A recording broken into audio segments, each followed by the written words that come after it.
Hey everybody, thanks for stopping by the House of Worship Technology YouTube channel. I'm Matt, and this is another episode of Church Tech Tip Tuesday. Today, we're going to talk about using loops with your worship band.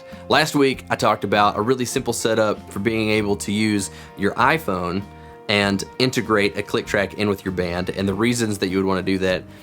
This week, I want to dive down the rabbit hole a little bit further and talk about using loops and why that's beneficial. So let's just start right there. If you've never heard this term before, if you're new to this and you're going, why would I want to use loops and what does that even mean? Well, let me explain it. Basically, what you're gonna have when you're using loops is it can be anything from replacing band members that you may not have. Maybe you're really looking to have a full band and you've got a drummer and you've got an electric guitar player, but you don't have keys and bass. And so you want to add those members to your team so that you can fill out the sound, until you find a bass player. Maybe you're in a small church and, it's tough to find musicians. Whatever the reason is, it may be because you want to be able to fill in for musicians that you don't have. And so that's maybe reason one why you might want to use loops.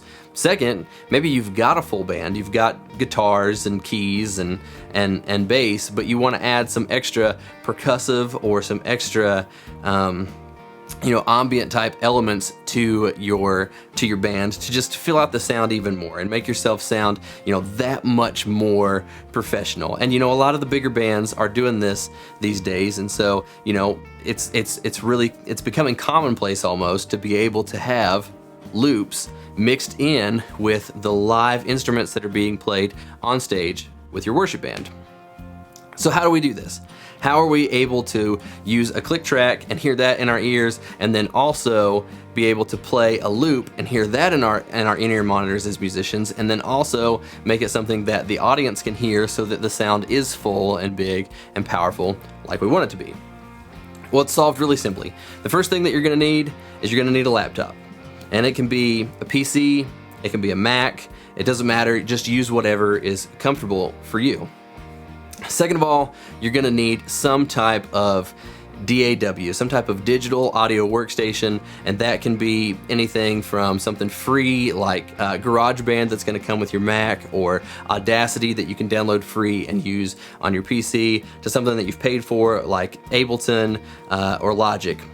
Those are some examples, but just use whatever's comfortable for you, because in a really simple setup, you really don't need a lot of features. Guys that are gonna be more advanced with this are gonna want that, but you don't have to have it, especially if you're just starting out.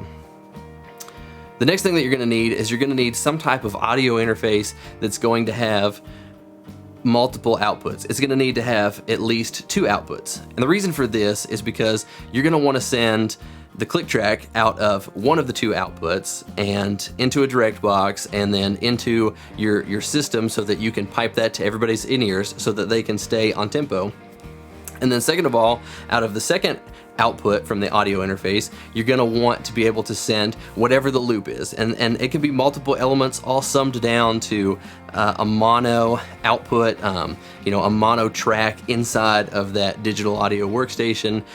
It could also be stereo if you had multiple outputs, that more than 2, an interface that had 3 or 4 outputs. But the point is that you want to separate the click track from the loop track, okay?